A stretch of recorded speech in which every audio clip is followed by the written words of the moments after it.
nous étions libres. Mais en même temps, c'était comme... Il y avait constamment des fêtes d'adultes.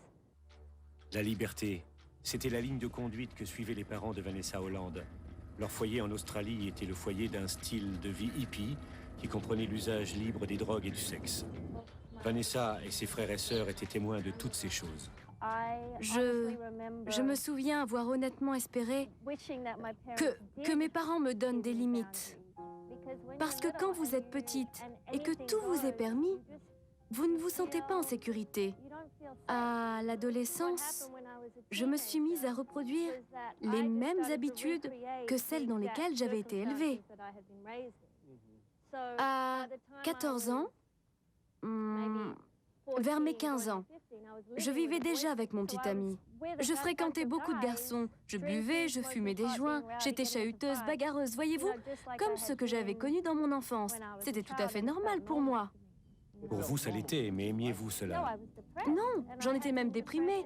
Depuis toute petite, j'étais déprimée. Je me souviens avoir ressenti des sentiments horribles, des sentiments très sombres. Toute petite fille. Des pensées lugubres qui vous envahissent, de la tristesse. Parfois, vous ne savez pas pourquoi, mais la vie ne vous paraît pas une bonne chose. Lorsque je suis arrivée à New York, je me suis mise à la recherche de quelque chose qui pourrait me soulager. J'ai été adepte de toutes les philosophies New Age, de toutes ces tendances. J'ai lu toutes sortes de livres sur le développement personnel. J'ai tout essayé. Ma mère suivait aussi ces tendances. Quand je m'engageais dans une voie, elle était déjà plus loin, à suivre quelque chose de plus nouveau, de plus fort, de plus intense. Je l'appelais très souvent et je n'arrêtais pas de lui dire « Mais pourquoi m'as-tu mise au monde ?» Je lui expliquais « Maman, toute ma vie, j'ai été misérable.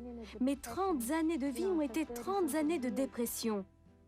J'avais des idées de suicide. C'était la pensée dominante dans mon esprit.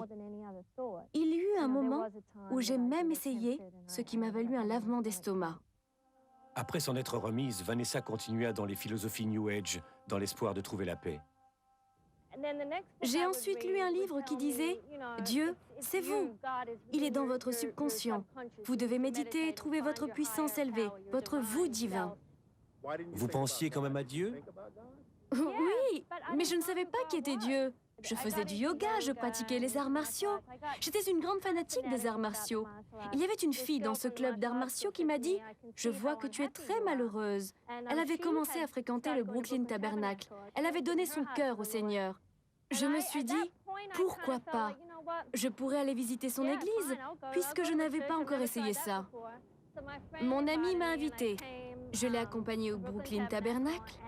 Et dès le moment où j'ai passé la porte, j'ai senti quelque chose de différent. La chorale s'est mise à chanter, les gens à adorer. Et je ne sais pas pourquoi, mais je me suis mise à pleurer. Ça ne me ressemblait vraiment pas, parce qu'à l'époque, j'étais plutôt du genre dur à cuire. Ce dimanche-là, je devais aller travailler et j'ai dû quitter l'église plus tôt. Mais le dimanche suivant, j'ai senti le besoin d'aller à l'église. Le pasteur a parlé du pardon, le pardon des péchés. Je voulais le pardon. Je voulais que mon passé, que toute cette misère soit effacée. Ensuite, il y a eu un appel et j'ai couru aux autels. C'était comme si c'était la première fois que j'entendais quelque chose de juste. Je savais que c'était juste et je me suis sentie vraiment différente. Je ne connaissais encore rien.